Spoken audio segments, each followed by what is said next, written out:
I thought I had arrived in paradise when I bought that cabin in the mountains. It was my sanctuary, my reward after decades of hard work, of unseen sacrifices, of sleepless nights, building something I could finally call mine. That place represented everything I had ever dreamed of: peace, quiet, the sound of the wind through the pine trees, and the freedom of not having to explain anything to anyone. I had worked my whole life for it. Every dollar invested there carried the weight of my tired hands, my aching knees, and my back that was no longer the same. But it was mine. Only mine. That Friday afternoon, I decided to drive up without giving notice. I needed to escape the city noise, the endless obligations, the phone calls that always seemed to ask for something more. Robert, my son, had been distant these last few weeks. His texts were short, evasive. Sharon, his wife, wouldn't even answer when I tried to reach her. But I didn't want to dwell on it too much. I just wanted to get to my cabin, light the fireplace, make a cup of tea, and look at the mountains until my soul could breathe again. The dirt road crunched under the tires of my SUV. It had rained the previous days, and everything smelled of wet earth and fresh pine. That aroma always comforted me. It always reminded me that there were places in the world where I could still be myself, without masks, without roles to fill. But when I rounded the last curve before reaching the property, something inside me stopped. There were 3 vehicles parked in front of the entrance. One of them was Robert's car. I didn't immediately recognize the other 2, but I knew something was wrong. My heart started beating faster. It wasn't fear, not yet. It was an intuition I had learned not to ignore after so many years of living. I parked a few yards away and stayed seated in the car for a few seconds, trying to understand what was happening. No one had asked me permission to use the cabin. No one had told me they were coming. In fact, the last time I spoke to Robert, he was in the city busy with his job. Oh, that's what he told me. I got out of the car slowly. My legs were shaking a little, not from weakness, but from contained anger. I walked toward the main door, and before I could ring the doorbell, I heard laughter. Loud laughter, celebrating, music. My blood ran cold. I opened the door without knocking. It was my house. I didn't have to ask permission to enter what was mine. The first thing I saw was the living room completely transformed. My furniture was still there, but everything else had changed. The photographs I had hung with so much care, the pictures of my parents, my grandparents, of Robert as a child, all of them had been removed. In their place were new pictures, decorations I didn't recognize, objects that clearly weren't mine. On the dining room table there were open wine bottles, plates of food, dirty glasses. The fireplace was lit. Someone had turned my sanctuary into their own private party. Sharon was the first to see me. She was sitting on my favorite couch, the one I had bought after months of searching for the right one, with a glass of wine in her hand and an expression of complete comfort. When our eyes met, her face changed. What I saw wasn't surprise. It was annoyance, vexation, as if I were an unwanted interruption to her perfect afternoon. She stood up slowly, setting the glass on the table with a sharp thud that made everyone in the room turn to look at me. Robert was sitting near the window. His face went pale when he saw me. Next to him were Joe and Lucy, Sharon's parents, 2 people I barely knew, but who were now sitting in my living room as if they owned the place. Sharon crossed her arms and walked toward me. Her gaze was pure ice, barely contained disdain. There was no greeting, no explanation, only a question loaded with venom. "What do you want here, you old trespasser?" The silence that followed was so heavy you could have cut it with a knife. No one moved. No one breathed. Everyone was looking at me, waiting for my reaction, waiting for me to break, to apologize, to back down as I probably had so many times before. But something inside me had finally shattered at that moment. It wasn't just the invasion of my property. It was the total lack of respect, the audacity to treat me as if I were the one in the wrong, as if I didn't have the right to be in the place I had bought with my own money, with my own effort. Sharon continued, her voice rising in volume, full of an unfounded confidence. "I'm going to call the police," she said. "You can't just walk into private property like this without permission. This is trespassing." I felt a strange calm take over me. It wasn't resignation. It was absolute clarity. For the first time in a long time, I knew exactly what to do. I wasn't going to scream. I wasn't going to cry. I wasn't going to beg them to explain. I was just going to stay. I was just going to watch as their little world of lies began to crumble. I smiled. It was a small, controlled smile, but Sharon saw it, and something in her expression changed. She had expected screams, tears, perhaps an embarrassed retreat. But not this calm. "Go ahead," I said in a firm, clear voice. "Call the police if you have the nerve." I walked slowly toward the couch opposite hers and sat down. I clasped my hands in my lap and looked at all of them, one by one. Robert avoided my gaze. Joe and Lucy exchanged nervous glances. Sharon was still standing, phone already in her hand, but her finger had stopped over the screen. Something in my attitude had thrown her off. I sat there, in my own house, surrounded by people who had invaded my space, who had lied, who had acted as if I didn't exist. But I no longer felt fear. I no longer felt doubt. I only felt a cold, absolute determination. I was going to reclaim what was mine. I was going to watch as each of them faced the consequences of their actions. And I was going to do it without raising my voice, without losing my composure. Because true strength doesn't shout. True strength waits. And I had waited long enough. Sharon was still standing in front of me, phone in hand, but her fingers weren't moving. I could see the confusion in her eyes, the thinly veiled anger of someone who expected a different reaction. She had bet that I would run out, ashamed, apologizing for interrupting their little celebration. But I didn't move. I stayed seated, staring at her, waiting for her to do exactly what she had threatened to do. "You're not going to call?" I asked in a quiet, almost kind voice. "I told you to go ahead. I'm waiting." Robert stood up abruptly. His face was pale, almost grey. I knew that expression. It was the same one he had as a child, when he knew he had done something very wrong. He walked toward Sharon and put a hand on her shoulder, as if trying to stop her, but she roughly shook him off. "I don't need your permission, Robert," she said without taking her eyes off me. "Someone has to set some boundaries here." Joe, Sharon's father, cleared his throat from his place on the couch. He was a heavy-set man, with a deep voice, accustomed to being listened to when he spoke. He got up slowly and walked to stand next to his daughter, as if reinforcing her position. "Mrs. Martin," he said with a condescending tone, as if speaking to a child. "I think there's a misunderstanding here. Robert gave us permission to use the cabin this weekend. He told us you were traveling, that you weren't coming, that there would be no problem. In fact, he assured us that you had authorized this." I felt the blood rush to my head, but I kept my composure. So that was the lie. That was the story they had built to justify their invasion.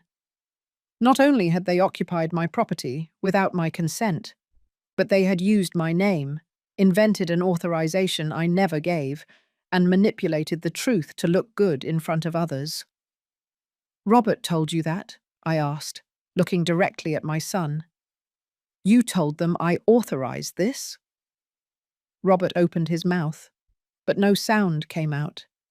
His eyes darted from me to Sharon, from Sharon to her parents, looking for some way out, some way to escape this moment.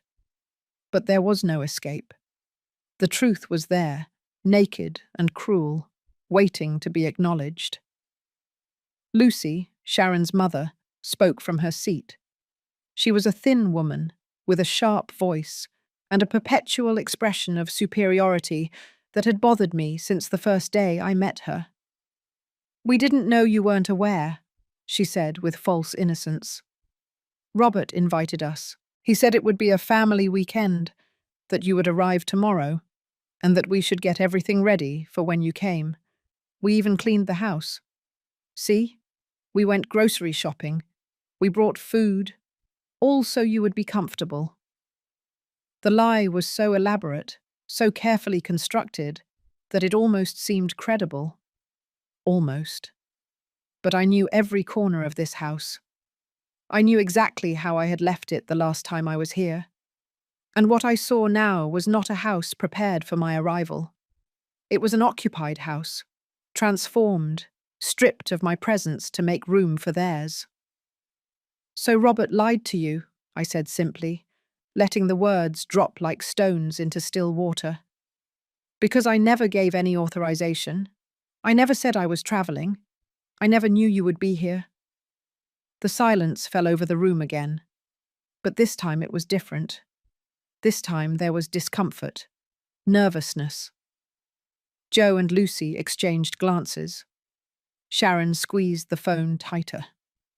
Robert still couldn't look me in the eye. "That's not true," Sharon finally said, her voice rising in pitch again. "Robert wouldn't lie about something like that. You must have forgotten. At your age, it's normal for things to get confused, for memory to fail." There it was, the first direct attack, the strategy of making me look like a confused old woman, like someone who couldn't trust her own memories. It was a tactic I had seen before, one I had experienced in small doses over the years. But now I saw it in its rawest, most ruthless form. I stood up slowly, not because I was going to leave, but because I wanted everyone to see me clearly when I said the next thing. "My memory is perfectly fine, Sharon," I said with a clear voice. "I remember every conversation I've had with Robert in the last few weeks. I remember him telling me he was busy with his job. I remember you stopped answering my calls 2 weeks ago, and I perfectly remember that this property is in my name, that I paid every dollar of the mortgage, that I maintained this place, and that no one, absolutely no one, has the right to be here without my explicit permission." I walked slowly toward the wall where my family photographs used to be. The empty frames were still there, but the pictures had been stored or discarded. I ran my hand over one of the frames and turned back to them. "Where are my photographs?" I asked. "Where are the pictures of my parents, my grandparents, of my son when he was little?" No one answered. Sharon looked away. Lucy sat down again, uncomfortable. Joe cleared his throat but didn't say anything. "We stored them," Robert finally said, his voice barely a whisper. "We thought you wanted to refresh the decor. They're in the upstairs closet." "You thought I wanted to refresh the decor?" I repeated, letting the question hang in the air. "Or did you decide that my presence here wasn't necessary? That you could erase me from my own house and replace me with what you preferred?" Sharon finally exploded. Her control broke, and all the anger she had been suppressing surged to the surface. "This is ridiculous. Robert is your son. He has a right to use this house. You're always saying that what is yours is his, that you work to leave him something. And now it turns out we can't even come for a weekend." "You have the right if I give permission," I replied coldly. "You have the right if you ask me. You have the right if you respect the basic rules of coexistence. But sneaking in, lying about my authorization, removing my belongings, and then treating me like a trespasser when I show up on my own property, that is not a right. That is invasion." Sharon took a step toward me, her face red with fury. "You know what? You're right. I am going to call the police. I'm going to tell them there's an agitated woman in our house, that she's causing problems, that we need help. I smiled again, that same calm smile that had unnerved her so much before. Go ahead, I said again. Please do it. In fact, I insist. I think it's exactly what we need here. A third party who can see this situation clearly. And this time, Sharon dialed the number. The sound of the phone dialing broke the tense silence of the room. Sharon had the speaker activated, probably so we could all hear, so I would know she was serious. Her hand trembled slightly, but her expression remained defiant. Robert had sat down again, his head in his hands. Joe and Lucy remained silent, watching the scene as if they were spectators in a theatre. A female voice answered on the other end of the line. Local police, what is your emergency? Sharon took a deep breath before speaking, composing her voice to sound scared, vulnerable. Yes, hello. I need help. There is a woman in our house causing a disturbance. She entered without permission and is threatening us. We are at the mountain cabin, mile marker 18 of the main road. I felt my blood boil, but I stayed calm.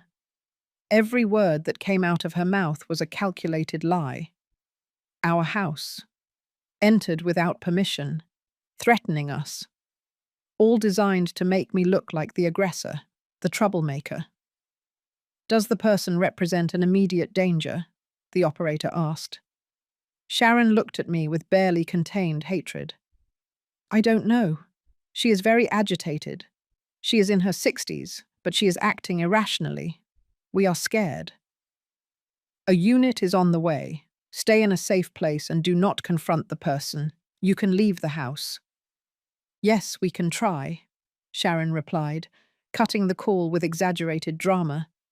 She turned to the others with a triumphant expression. You heard them. The police are coming. You better leave before they arrive, and this gets worse for you. I sat back down on the couch. I crossed my legs and placed my hands in my lap. I wasn't going to move. I wasn't going to give them the satisfaction of seeing me run away. I'm not going anywhere, I said calmly. In fact, I'm eager to speak with the authorities. I think they will find what I have to show them very interesting. The confidence on Sharon's face wavered for a second. Just a second. But I saw it. Robert lifted his head and looked at me with an expression I couldn't decipher. Was it fear? Guilt? Regret? The next 20 minutes were the longest of my life. No one spoke. Joe and Lucy whispered to each other occasionally. Sharon paced back and forth across the room, occasionally looking out the window.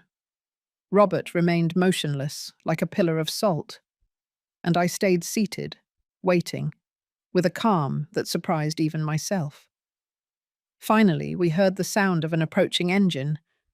A patrol car from the local police parked in front of the house. 2 officers got out of the vehicle, an older man of robust build and a young woman carrying a notebook. Sharon ran to the door before they could knock. She flung it open with an exaggerated expression of relief. Thank you for coming so fast. She's inside. She came in without permission and won't leave. The officers entered cautiously, assessing the situation with trained eyes. The older officer looked at me and then at Sharon. Who is the owner of this property? He asked in a neutral voice. Sharon opened her mouth to answer, but I spoke first. I am, I said, standing up. My name is Alice Martin. This is my property. That's not true, Sharon interrupted immediately. She's my husband's mother. We have permission to be here. She's the one who came in without warning and is causing trouble. The officer looked at me with an expression I had seen many times before. It was the look of someone who had already decided to believe the version of the younger, more convincing person. It was the look that assumed the older woman was confused, that there were probably family misunderstandings, that this was an unimportant domestic issue. Ma'am, he said condescendingly, do you have any documents to prove this property is yours? I smiled. It was the moment I had been waiting for. Yes, officer. I have all the necessary documents. I walked to my purse, which I had left by the door when I entered. I opened it calmly and took out a folder I always carried with me. Inside were the property deeds, the latest property tax payment, the utility bills in my name, and a letter from the bank confirming that the mortgage was completely paid off. I handed the documents to the officer. He reviewed them carefully, flipping through each page, verifying dates and names. His expression began to change. The young female officer came closer to look as well, and they exchanged a significant glance. Everything is in your name, the officer finally confirmed, looking at Sharon with a completely different expression. Mrs. Alice Martin is the sole registered owner of this property. Colour drained from Sharon's face. Joe stood up abruptly. Lucy let out a small gasp. Robert closed his eyes as if he wanted to disappear. But Robert is her son, Sharon stammered. He told us we could be here, that she had given permission. The young officer spoke this time, her voice firm but professional. Ma'am, the fact that he is the owner's son does not give him an automatic right to use the property without her consent. And Mrs. Martin says she never gave that permission. I never gave it, I said in a clear, strong voice. I arrived here expecting to find my house empty, and I found all of them occupying it as if it were theirs. They removed my photographs, brought their things, lied to other relatives saying I had authorized this. And when I showed up, they called me a trespasser and threatened to call the police. Well, here are the police, and here are the documents that prove I'm the one with the right to be here. The older officer turned to Sharon with a serious expression. It is clear that Mrs. Martin did not give permission for you to be here. Sharon looked at Robert desperately, seeking help, but he still couldn't speak. Finally, it was Joe who replied. There was a misunderstanding, he said with a tense voice. Robert invited us. We thought everything was in order. It was not a misunderstanding, I intervened. It was a deliberate lie, and now I want all of you off my property immediately. The young officer took notes in her notebook. The older officer looked at me with an expression that was now respectful. Mrs. Martin, you are within your rights to ask them to vacate your property. Do you wish to file a formal complaint? I looked at each of them. At Sharon, with her mixed rage and fear. At Joe and Lucy, trying to look innocent. At Robert, destroyed by shame. And I felt something break inside me. It wasn't sadness. It was liberation. I want them to leave, I said simply. Now. The older officer nodded gravely and turned to Sharon and the others. You must vacate the property immediately. Mrs. Martin has proven to be the sole legal owner and has requested that you leave. If you do not do so voluntarily, we would have to proceed with a forced eviction. Sharon opened her mouth to protest, but the young officer interrupted her firmly. You can gather your personal belongings now, but you must leave the premises within the next 30 minutes. I saw how reality began to settle on their faces. The public humiliation of being exposed in front of the authorities, of having their lie unmasked so brutally. But that was only the beginning. There was something else I needed to do, something I had been putting off for years out of fear, out of misplaced love, out of that horrible habit of sacrificing myself for those who never valued me. Officer, I said calmly, before they go, there's something else I need to clarify in front of witnesses. Everyone looked at me. Robert lifted his head, his eyes full of a silent plea. He knew what was coming. After all these years, he knew. I went back to my purse and pulled out another folder. This one was thicker, heavier. It contained years of documents, receipts, bank transfers, contracts. I opened it on the dining room table, clearing the glasses and plates that were still there. "Robert," I said, looking directly at him, "how much money have I given you in the last 5 years?" He turned even paler, if that was possible. "Mum, please, answer the question." The silence was deafening. Sharon was looking at him, not understanding what was happening. The officers remained attentive, not intervening, but clearly interested. "I don't know exactly," Robert murmured. "I do know," I said, pulling out a document. $42,000. In the last 5 years, I have transferred $42,000 to you. For the down payment on your house, for your car, for your credit card debts, for the wedding party Sharon wanted, for the trip to Europe you took last year. Sharon took a step back, as if I had slapped her. Joe and Lucy exchanged uncomfortable glances. "Furthermore," I continued, pulling out more papers, "I pay for your car insurance. That is $300 monthly. I also pay Sharon's gym membership, $150 a month. And for the past 2 years, I have been covering the 20% of your mortgage because you couldn't handle the full payments. That's another $800 monthly." I placed each document on the table with surgical precision. Receipts, bank statements, emails where Robert asked me for help again and again. Everything was there, black on white, impossible to deny. "In total," I said, doing the final calculation, "in the last 5 years, I have invested $68,000 in keeping you afloat. And I'm not counting the gifts, the dinners, the clothes, the appliances I bought you when you moved in." My voice was trembling now, not from weakness, but from years of contained frustration finally finding an outlet. "And this is how you repay me. Invading my home, lying about me, removing my photographs as if I no longer existed, as if I didn't matter anymore." Robert had tears in his eyes. He stood up and tried to approach me. "Mum, I didn't know Sharon was going to—" "No," I stopped him with a hand. "Don't blame only Sharon. You allowed this. You lied about my authorization. You brought all these people onto my property without asking me. You removed my photographs. You decided my space didn't matter." I turned to the officers, who were now looking at me with a mixture of respect and pity. "I want you to be witnesses to what I am about to say now."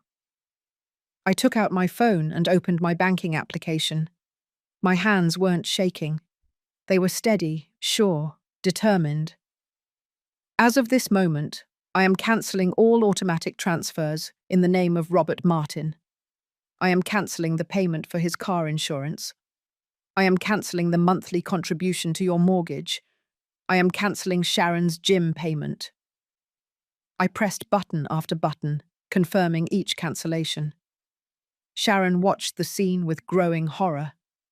Joe had stood up, trying to comprehend the magnitude of what he was witnessing. "Mum, wait," Robert pleaded. "We can talk about this.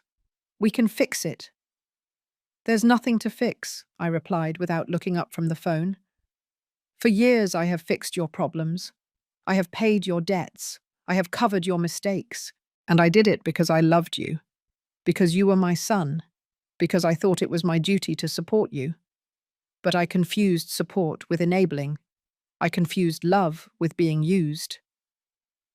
I finished the cancellations and put the phone away. Then I took another document from the folder. "The car you drive, Robert, is in my name because I put down the deposit, and I am the co-signer on the loan. If you stop paying, they come after me. So I am also going to speak with the bank this very week to remove my name from that contract. If you cannot assume the full payment, you will have to return it." "You can't do that," Sharon finally screamed. "That's our car. We need it for work." "You should have thought about that before," I said coldly. "Before you invaded my house. Before you disrespected me. before you assumed I would always be there to bail you out, regardless of how you treated me." Lucy spoke for the first time in several minutes, her sharp voice full of indignation. "This is cruelty. They are your family. How can you be so hard on your own son?" I turned to her with a calm that surprised even myself. "Hard? You want to know what's hard, Lucy? Working 60 hours a week for 30 years to give my son a better life. Sacrificing my own dreams to pay for his studies. Going without vacations because every extra dollar went to him. And then discovering that they see me as a bank, as a resource to be exploited, not as a human being who deserves respect and consideration." My voice rose for the first time, charged with years of accumulated pain.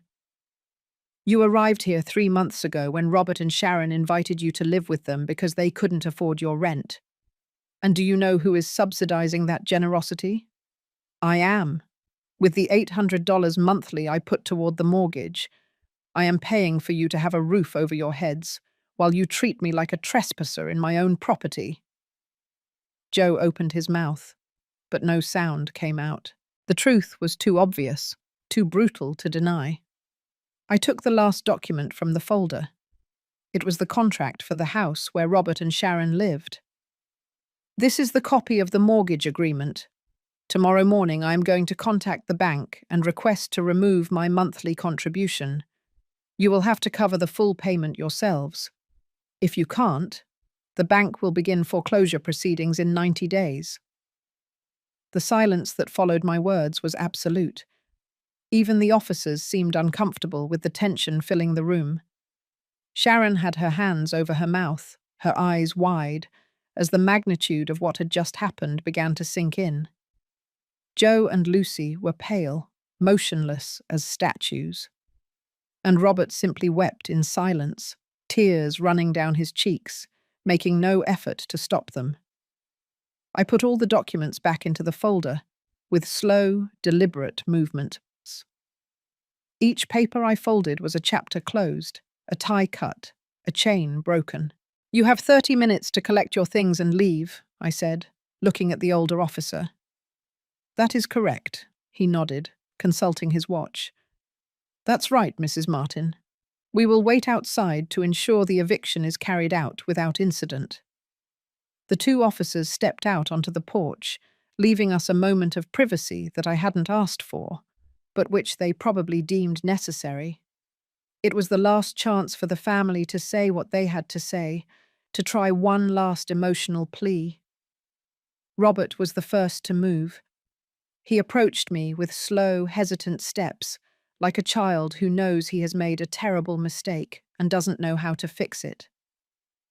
"Mom," his voice broke. "Mom, I'm sorry. I am so sorry. I didn't want things to come to this. I thought you wouldn't mind us coming up for a few days." "A few days," I repeated without emotion. "And the photographs? And the lie that I had given permission? And treating me like a trespasser when I showed up?" "That was Sharon," he said quickly. "She was nervous. She didn't think." "No," I interrupted him firmly. "Don't blame only her. You were here. You saw how she treated me. You didn't say anything. You didn't defend me. You allowed your wife to call me an old trespasser in my own house, and you sat there without saying a word." He lowered his head, unable to deny the truth of my words. Sharon finally found her voice, but now it sounded different. There was no longer arrogance, no contempt. There was pure panic. "Alice, please. You can't leave us like this. How are we going to pay the mortgage? How are we going to keep the car? Robert has to go to work. I have my job. Without the car, we can't." "You should have thought about that before," I said with a calm that surprised even me. "Before you played with fire. Before you assumed I would always be there to clean up your messes, regardless of how you treated me." Joe attempted a different approach, his voice now soft, almost pleading. "Mrs. Martin, I understand you're upset. You have every right. But think about this with a cool head. They are your family. It's Christmas in a few weeks. Do you really want them to spend the holidays on the street? They won't be on the street, I replied. They will be in the house I've been helping to pay for. The house where you live for free thanks to my money. Only now they'll have to pay the full amount of the mortgage. They will have to adjust, make sacrifices, tighten their belts, just like I did for decades. Lucy approached with tears in her eyes, adopting the victim role that had probably worked for her all her life. We are elderly. We are 67 years old. We can't go back to working full time. We depend on Robert and Sharon. If they lose the house, we have nowhere to go. I felt a pang of something in my chest. It wasn't guilt. It wasn't exactly pity. It was the recognition that these people were genuinely scared. But that fear was a consequence of their own decisions, of years of living beyond their means, of assuming someone would always be there to rescue them. Lucy, I said, looking directly at her. I'm also elderly. I am 61 years old, and no one rescues me. No one pays my bills. No one supports me when I'm tired. Everything I have, I built alone, with my own hands, with my own effort. And you came here, to my sanctuary, and turned it into your own without asking me, without respecting me, without even considering that I also deserve peace.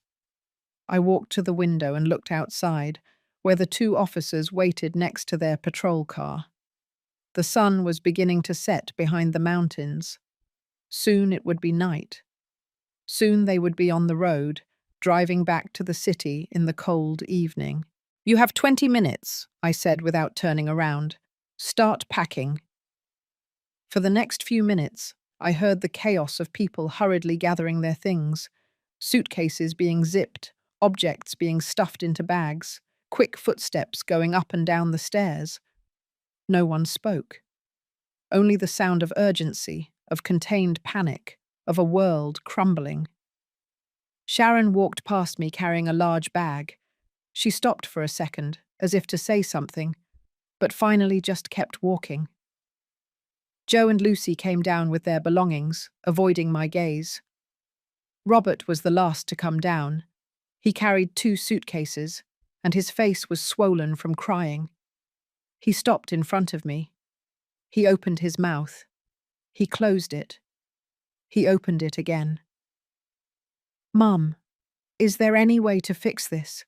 Any way you can forgive us? I looked at him for a long moment. I saw the child he had been, the son I had loved more than my own life, but I also saw the man he had become, a man who had learned to take without giving, a man who had confused my love with weakness. Robert, I said softly, forgiveness doesn't come with an attached check. If I can ever forgive you, it will be because you have learned to be responsible for your own life, because you have understood that loving someone doesn't mean using them, because you have grown, but without my help. Without my help, I interrupted him. You will learn what I had to learn alone, that life is hard, that nobody owes you anything, that respect is earned and dignity is protected. You will learn, or you won't learn, but it is no longer my responsibility to teach you. The older officer appeared at the door. Mrs. Martin, are they ready to go? Is there anything else you need? No, officer. Thank you for your help. One by one, they left. Joe and Lucy first, carrying their suitcases toward one of the cars. Sharon followed, head down, defeated. And finally Robert, walking slowly as if his feet weighed tons. Before getting into the car, he turned back one last time toward the house. Our gazes met through the window. I raised my hand in a gesture that was neither a wave nor a goodbye. It was simply acknowledgement that this was happening, that there was no turning back. The engines started. The taillights came on. And slowly the 3 vehicles began to drive away along the dirt road, kicking up dust in the growing darkness. The officers approached one last time. "Are you going to be okay, Ma'am?" the young officer asked with genuine concern. I smiled, and for the first time in a long time, it was a real smile. "Yes," I said. "I'll be fine." After the officers left, I stood on the porch for a long time, watching the last lights of the vehicles disappear in the distance. The silence of the mountain enveloped me like a warm blanket. It wasn't an empty silence. It was a silence filled with peace, liberation, and possibilities. For the first time in years, I could hear my own thoughts without the constant noise of others' demands. I went inside the house and locked the door. My hands trembled slightly, not from fear, but from the rush of adrenaline finally beginning to leave my body. I had done something I had been putting off for years. I had said no. I had set boundaries. I had chosen my own dignity over maintaining a false family peace. I walked through the living room, picking up the dirty glasses, the abandoned plates, cleaning up the remnants of the invasion. As I worked, my mind began to wander to the past, to the moments that had led me here, to this breaking point. And I understood that this hadn't started today. It had started many years ago, with small decisions that accumulated until they became a pattern of life. I remembered when Robert was 23 years old and lost his first job. He came to me crying, saying he couldn't pay his rent, that he was going to be evicted. I had just received my first raise in years, a raise I had planned to use to finally take that trip to Europe I had always dreamed of. But I looked into his eyes, saw his desperation, and I gave him the money. $2,000 that meant my vacation, my rest, my moment of reprieve. "It's only this time, Mum," he had promised me. "I'll pay you back in 2 months when I get another job." He never gave me that money back, and I never asked for it. 6 months later came another crisis, a credit card debt that had grown out of control, $5,000. I had just finished paying off the mortgage on my small apartment in the city. For the first time in my life, I didn't have that financial pressure. I could breathe, I could save, I could live without the constant weight of debt. But Robert arrived at my door with bank papers, with threats of lawsuits, with that scared child's face that always melted my defenses. "Mum, I don't know how it happened. I spent without realizing.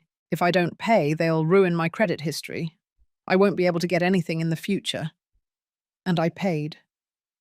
$5,000 of my savings, of the money I had set aside for my retirement, for my future security. "This is the last time," I told him firmly. "You have to learn to manage your money." He nodded seriously. He promised he would change, that he would learn. But a year later, he was back, with another crisis, with another urgent need. I sat on the couch, hugging a cushion to my chest, and the tears finally came. They weren't tears of sadness. They were tears of liberation, of years of contained frustration at finally finding an outlet. I cried for all the dreams I had postponed, for all the trips I never took, for all the times I denied myself something small to be able to give something big to someone else. I cried for the woman I had been, the one who always said yes, the one who confused love with infinite sacrifice. And I also cried with relief because that woman had finally found her voice, her limit, her dignity. I remembered when Robert met Sharon. From the first moment, I knew there was something about her that unsettled me. It wasn't just her distant attitude or her way of talking as if the world owed her something. It was the way she looked at things, calculating values, measuring possibilities. When they got engaged, Sharon had insisted on a big, elegant, expensive wedding. "It's the most important day of my life," she had said with those bright eyes. "I'm only getting married once." The wedding cost $23,000. Robert and Sharon put in $5,000. Sharon's father put in $3,000, and I, who had promised to contribute $5,000 to help, ended up paying $15,000 because unexpected expenses came up and we couldn't cancel the contracts. $15,000 that represented 2 years of careful saving. $15,000 that I had planned to use to buy this cabin in the mountains. I had to wait 3 more years, working overtime, denying myself basic pleasures, to finally be able to make the down payment on this property. And here they were, years later, occupying this place that I had bought with so much sacrifice, treating it as if it meant nothing, as if it was simply another resource available for their use. I got up and went upstairs to the master bedroom. I opened the closet where Robert had said they stored my photographs. There they were, carelessly piled up in cardboard boxes. I took them out one by one and placed them on the bed. My mother smiling in her garden. My father in his work uniform. My grandparents on their 50th wedding anniversary. And Robert, my little Robert, at 5 years old, riding his first bicycle. I held that photograph in my hands and looked at it for a long time. He was such a happy child then, so innocent. At what point had he lost that sparkle in his eyes? At what point had he learned that he could take without giving? And how much of that was my fault, for having taught him that I would always be there to rescue him? The question hurt more than I expected. Because part of this, a part I didn't want to admit, was my responsibility. I had raised a son who didn't know how to face consequences, who didn't know the real value of money because he had never had to fight for it, who assumed that love meant the infinite availability of resources. But I also understood, sitting there in that quiet room, that it wasn't too late to teach him the most important lesson. Not with words, not with sermons, but with actions. By letting him fall, by allowing him to face reality, by withdrawing the safety net I had so carefully woven all these years. I went downstairs with the photographs and began to hang them back in their original places. Each frame I hung was an act of recovery, of my space, of my history, of my identity that I had allowed to be erased so easily. When I finished, the living room looked as it should look. Like my living room, with my memories, with my history imprinted on those walls.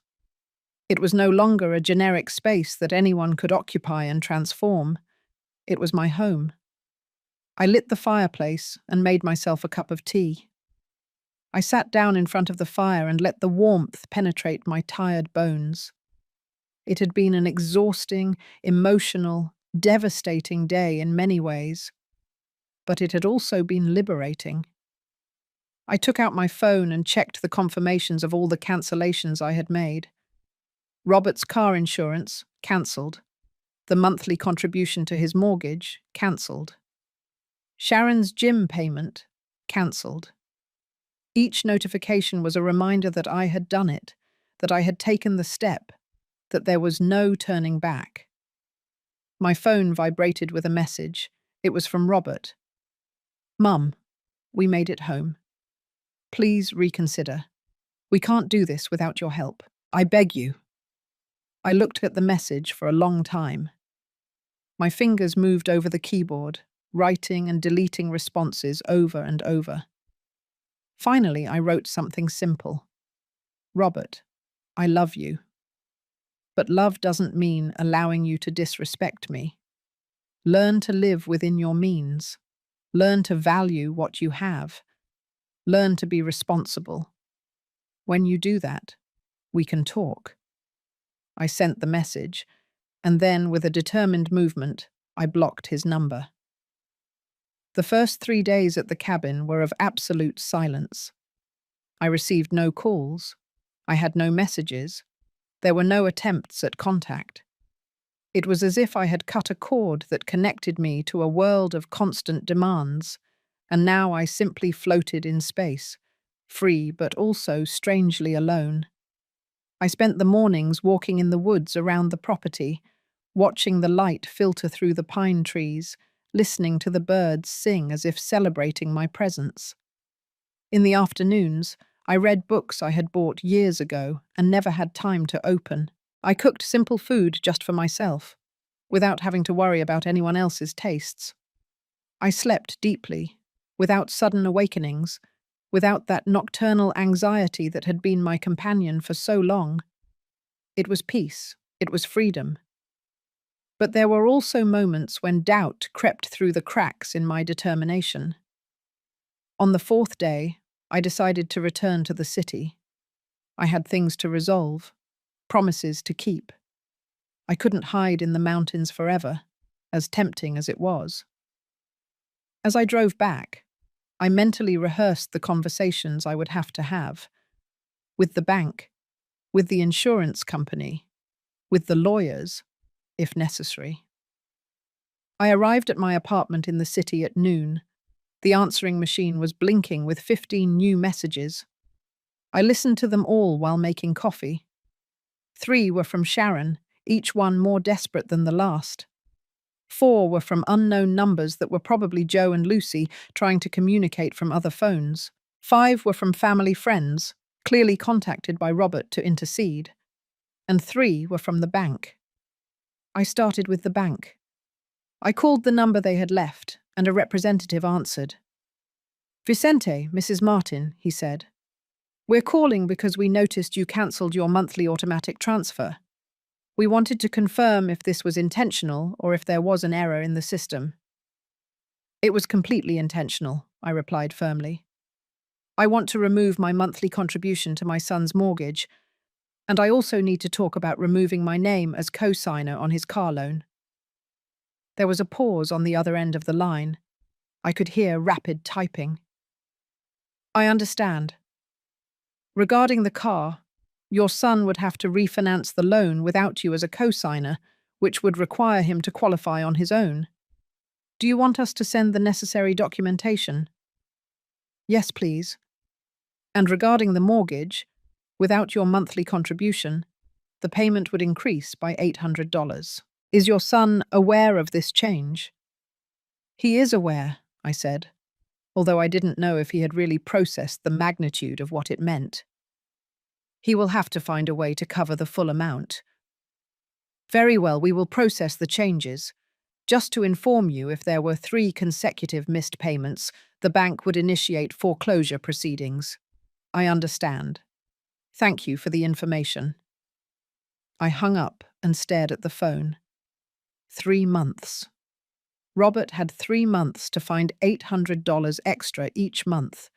It was possible, if they reduced expenses, if Sharon worked more hours, if they stopped living beyond their means.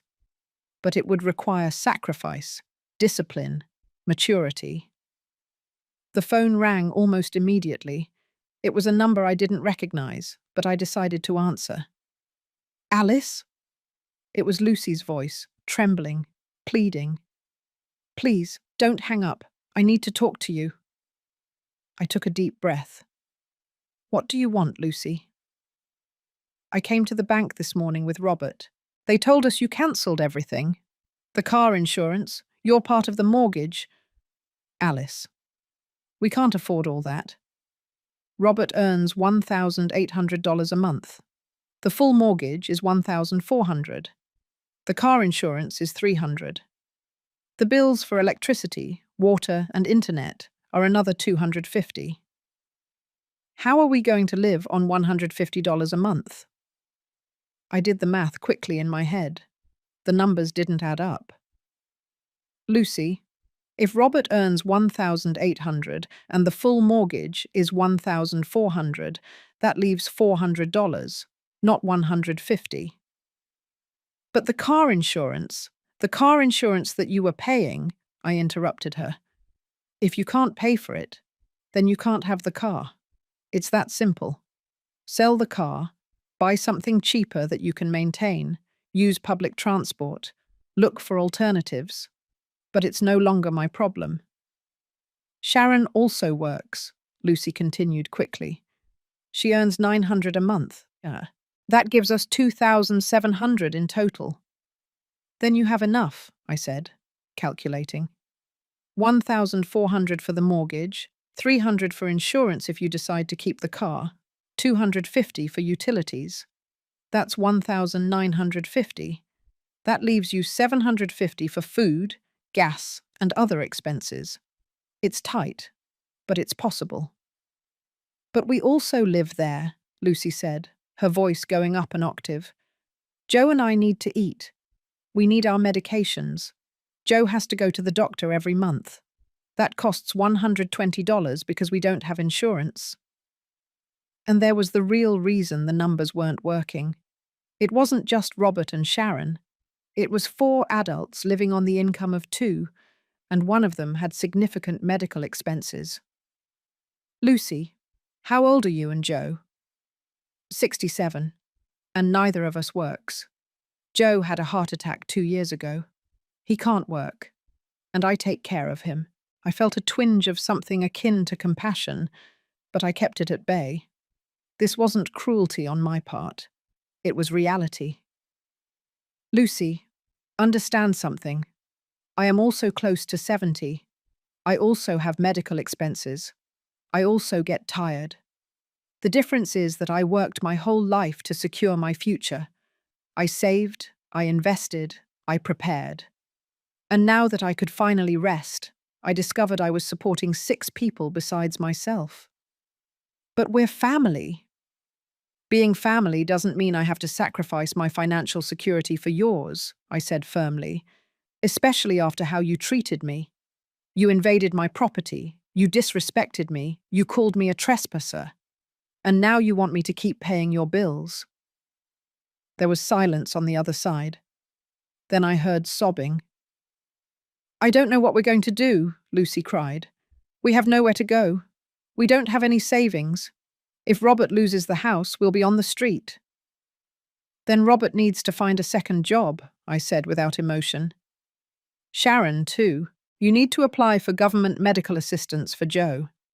You need to look for cheaper apartments, places you can afford with your real income. You need to live within your means, like millions of people do every day. But there are no buts, Lucy. I made my decision. You now have to make yours. I sincerely wish you the best. But I am no longer your solution. I hung up before she could respond. My hands were trembling. Not from doubt, but from the intensity of maintaining my position against years of conditioning that screamed at me to give in, to help, to sacrifice myself one more time. 2 hours later, I received a text message from an unknown number. It was from Sharon. The insurance company called. They cancelled the car policy. Now we can't drive it legally. Robert can't go to work. You're going to be responsible when he loses his job because of you, I replied briefly. You can take the bus. You can look for alternatives. I am no longer responsible for the consequences of your decisions. The next day, I personally went to the bank where they had the car loan. I filled out all the necessary forms to remove my name as co-signer. The representative explained that Robert would have 30 days to refinance or return the vehicle. Are you sure about this? The employee, a young man in his 30s, asked me. It's a process that cannot be easily reversed. I am completely sure. I left the bank feeling lighter than I had in years. Every document signed was a weight off my shoulders. 2 weeks passed. 2 weeks in which I remained firm in my silence, in my decision, in my newly established boundaries. I had returned to the cabin after resolving all the matters in the city. I needed that sanctuary more than ever. The mornings were cold now, with that late October temperature that announced the arrival of winter. I woke up early, made a coffee, and sat on the porch wrapped in a blanket, watching the sun paint the mountains in golden and pink hues. I had managed not to check my phone obsessively. I kept it on silent most of the day, checking it only at night. Messages kept coming, but less frequently.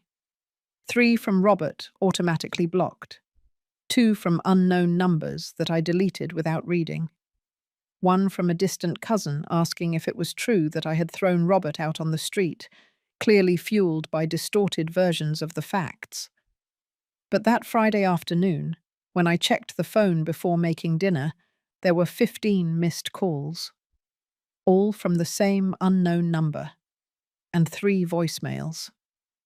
Something in my stomach tightened. 15 calls in one day was not normal, not even in the middle of a family crisis. I took a deep breath and listened to the first message. It was Robert. His voice sounded broken, barely recognizable amidst the sobs. "Mom, please, please answer. I need to talk to you. Everything is falling apart. Everything. Please." The second message was 2 hours later. This time his voice sounded different. Not desperate, but defeated. "Mum, I lost my job. I was fired today. I was late 3 times this week because the bus doesn't arrive on time, and my boss said he couldn't tolerate it anymore. Without the car, I can't be punctual. And now I have no way to pay for anything. Nothing." The third message was from only 30 minutes ago, and it wasn't Robert speaking. "Mrs. Martin, this is Joe." His voice sounded tired, old. "I need you to know what is happening here. Robert and Sharon have been fighting non-stop for 3 days. She blames him for losing his job. She blames him for the gym expenses and going out with friends. They both blame us for living here. Last night, Sharon yelled at him that she didn't sign up to support his elderly in-laws. Robert replied that her parents don't contribute anything either. "We are destroying ourselves." He paused, and I heard his labored breathing. "My wife hasn't stopped crying in 2 days. I can't sleep because of the chest pain. The shouting doesn't stop. The bank called yesterday, saying the first mortgage payment is overdue. Sharon is looking for cheap apartments for Joe and me to move into, but with my condition, no one wants to rent to us. And now Robert is talking about declaring bankruptcy." I closed my eyes and let the phone fall onto my lap. The image Joe painted was one of total collapse, of a system that had worked precariously thanks to my financial support, and that now, without that support, was falling apart in the most destructive way possible. Part of me, the part that had been a mother for 61 years, wanted to grab the phone and call.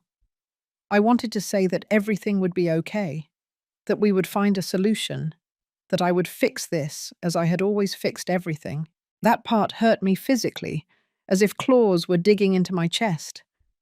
But there was another part, newer but also stronger, that knew this was exactly what had to happen, that this pain, this chaos, was the price of years of irresponsibility, and that if I intervened now, if I rescued the situation one more time, I would only be postponing this inevitable moment. I would only be guaranteeing that in 5 years, or 10, we would be in exactly the same place. The phone vibrated in my hand. Another text message. "Mum, it's me. I know you blocked my number, but Sharon let me use hers. Please, just listen to me. I'm not asking you for money. I just need advice. I don't know what to do. The bank gave me 15 days to pay or start foreclosure. I don't have a job. Sharon is looking for a second job, but it takes time. Her parents have nowhere to go, and she told me this morning that if I don't resolve this, she is going to divorce me." I read the message 3 times. "I'm not asking you for money. I just need advice." It was the closest to taking responsibility that I had seen from Robert in years. But was it real? Or was it just another manipulation? Another way to open the door to eventually ask for exactly what he said he wasn't asking for? I didn't answer. I put the phone away and went for a walk in the woods while there was still light. I needed to clear my mind. I needed fresh air in my lungs. I needed to remember why I had made this decision. When I returned, it had gotten completely dark. I lit the fireplace and made myself a simple dinner. As I ate, the phone rang again. This time I answered without thinking. "Hello?" "Alice. Thank goodness." It was Sharon. Her voice sounded completely different from the last time I had heard it. There was no arrogance, no contempt. There was only exhaustion and defeat. I know I don't have the right to call you. I know I treated you horribly. But I need you to know something. I waited without saying anything. You were right, Sharon continued, her voice breaking. You were right about everything. We were living beyond our means. We spent without thinking because we knew you would always be there to rescue us. We used you. We disrespected you. And now we are paying the price. I remained silent. My parents are moving out in 3 days. We found a room in a shared house that agreed to rent to them despite my dad's condition. It costs $400 a month, and it's horrible, small, in a bad neighborhood, but it's what we can afford. I got a second job cleaning houses at night. Robert is looking for anything, whatever. And we submitted the application for government medical assistance for my dad. She paused, and I heard her breathe deeply. I'm not calling to ask you for money, she finally said. I'm calling because I need you to know that I understand. I understand why you did it. And even though it hurts, even though I'm terrified, I know it's what we needed. A reality check. And Robert? I finally asked, my voice sounding strange after the long silence. He understands too. Sharon let out a bitter laugh. Robert is devastated. He won't stop crying. He says he failed you, that he failed as a son, as a husband, as a man. I think this is the first time in his life that he is really facing the consequences of his actions without having a safety net. Are you going to lose the house? I asked, though I already knew the answer. Probably. Unless Robert finds a job in the next few days and we can pay something to the bank to negotiate a payment plan.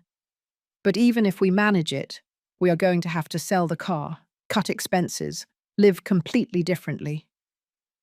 There was a long silence. Sharon was breathing on the other end of the line, waiting for me to say something, to offer something. Sharon, I finally said, do you know how much I've worked in my life? No.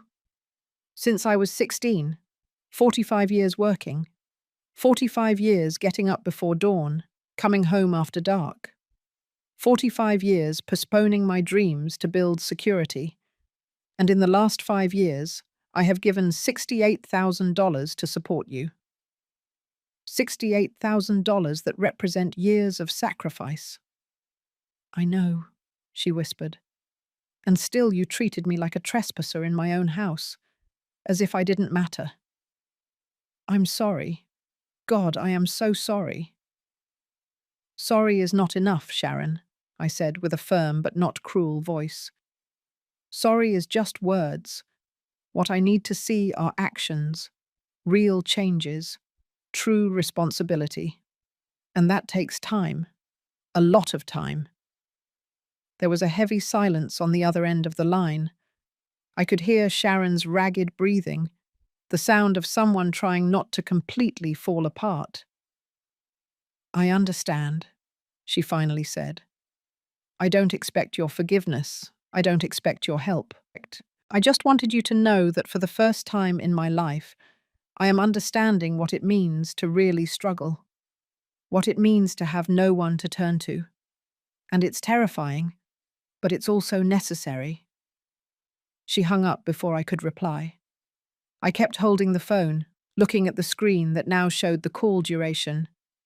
8 minutes and 40 seconds. 8 minutes that had spoken more truth than years of previous conversations. I didn't feel triumph. I didn't feel satisfaction at seeing them suffer. I felt something more complex, more nuanced. It was relief mixed with sadness. It was strength mixed with pain. It was the certainty of having done the right thing, even though it hurt deeply. The following days passed in a strange stillness. I kept receiving sporadic updates, unrequested but not rejected. Joe and Lucy moved into the shared room. Robert got a temporary job in a warehouse, working night shifts for $11 an hour. Sharon continued cleaning houses in addition to her regular job. Between the two of them, they earned enough for food, for basic utilities, but not for the mortgage. The bank initiated foreclosure proceedings. They had 60 days to vacate the property. Sharon found a small one-bedroom apartment in a modest neighborhood. It cost $600 a month. It was all they could afford. They sold most of their furniture to gather the deposit. 3 weeks after that last conversation with Sharon, I received an unexpected call. It was from a number I didn't recognize, but this time I decided to answer. "Mrs. Martin?" It was a male voice, formal, professional. "Yes, this is she. My name is Marcus Flores. I am a financial counselor. Your son Robert came to see me this week, seeking help organizing his finances. During our session, he mentioned what had happened between you. He asked permission to give you my number in case you wanted to speak with someone neutral about the situation." I was surprised. Robert had sought professional help. That was something he had never done before. "And why are you calling me?" "Because part of my job is to help families rebuild not only their finances, but also their relationships," he explained. "And because Robert authorized me to share something with you that I think you should know." I waited in silence. "Your son cried throughout the first session, not because he had lost his house or his car. He cried because he understood, really understood for the first time, how much he had abused your generosity. He showed me the records of everything you had given him over the years, and he told me he had no idea it had been so much, that he had never added it up, that he had never seen the whole picture." I felt a knot form in my throat. "We are working on a plan for him and Sharon to live within their real income. It's tight, very tight, but it's possible. And for the first time, he is committed to making it work without external help." "Are you asking me to help him?" I asked directly. "No," Marcus replied firmly. "In fact, I told Robert that the worst thing that could happen now would be for you to intervene and rescue the situation.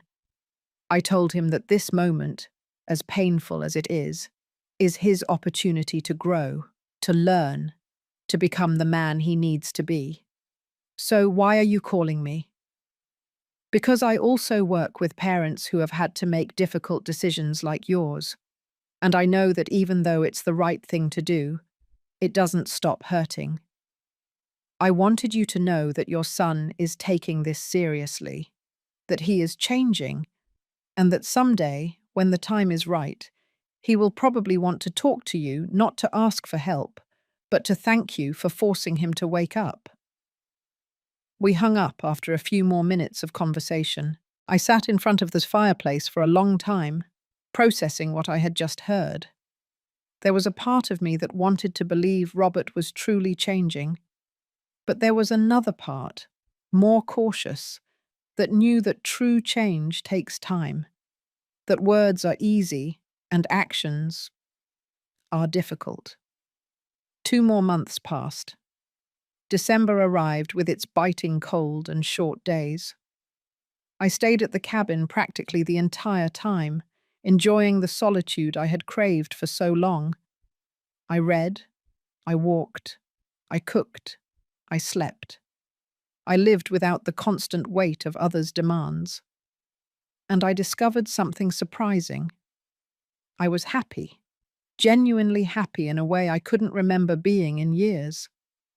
On Christmas Eve, as I prepared a simple dinner just for myself, the phone rang. It was an unknown number, but something made me answer. "Mom." It was Robert. His voice sounded different, more mature, calmer. "Robert," I said neutrally, "I know you don't want to talk to me, and I completely understand, but it's Christmas, and I needed to call you, not to ask you for anything, just to tell you something." I waited. "Thank you," he said simply. "Thank you for doing what none of us had the courage to do. Thank you for forcing me to grow. Thank you for loving me enough to let me fall. I felt tears start to roll down my cheeks. Sharon and I are in the new apartment. It's small, but it's ours. Paid for with our money. I'm working 2 jobs now. She is too. We are tired all the time, but we are okay. And for the first time, I understand what you lived through all those years. The sacrifice, the effort, everything. I'm glad to hear that, I said with a trembling voice. I'm not calling to ask you to come back into my life, he continued. Not yet. I know I need to show you that the change is real, that it's not temporary. But I wanted you to know that I am trying, really. That's all I ever wanted, I said softly. For you to learn to rely on yourself, for you to become a responsible man. I know, Mum, and I'm going to achieve it, even if it takes years. After hanging up, I stared at the fire for a long time. I didn't know if Robert would really change. I didn't know if we could ever rebuild our relationship. But for the first time in a long time, I had hope. A cautious, protected hope, but hope nonetheless. 2 days later, I received a final message. It was from Sharon. Merry Christmas, Alice. Robert doesn't know I'm writing this to you. I just wanted to say that you were right about everything, and that if you can ever forgive us, we will be here, working hard to deserve that forgiveness. But if you can't, we understand that too. We wish you peace and happiness. You deserve it more than anyone. I read the message several times. Then I put it away without responding. Not because I was being cruel, but because I had nothing to say yet. Forgiveness, if it came, would come with time, with sustained actions, not with pretty words. I got up and walked to the window. Snow had begun to fall softly, covering the forest with a white, silent mantle. It was beautiful. It was peace. It was the world I had built for myself after decades of building worlds for others. I took out my phone and opened the settings. I checked the list of blocked numbers. Robert's was still there. My finger hovered over the option to unblock him, but I didn't do it. Not yet. Because true strength wasn't in unblocking the number. It wasn't in building bridges before they had proven themselves trustworthy again. True strength was in maintaining my boundaries, in protecting my peace, in not confusing love with enabling, in not sacrificing my dignity for the temporary comfort of pretending everything was okay when it wasn't. I put the phone away and returned to my chair by the fire. I picked up the book I had been reading and opened it to the marked page. Outside, the snow kept falling. Inside, the fire crackled with warmth and light. And I, Alice Martin, 61 years old, was finally at peace. I had learned the most important lesson of all, that loving someone doesn't mean destroying yourself in the process, that being a mother doesn't mean being a martyr, that saying no, setting boundaries, protecting your space and your dignity is not selfishness. It is survival. It is self-respect. It is true love. The kind of love that teaches instead of enables, that strengthens instead of weakens. And if Robert ever came to my door, not with words, but with years of sustained change behind him, maybe we could talk. Maybe we could rebuild. But it would be on my terms, with my limits clearly established, with my dignity intact. Because this time, for the first time in my life, I was the priority. And that wasn't selfishness. That was justice. That was liberation. That was finally freedom.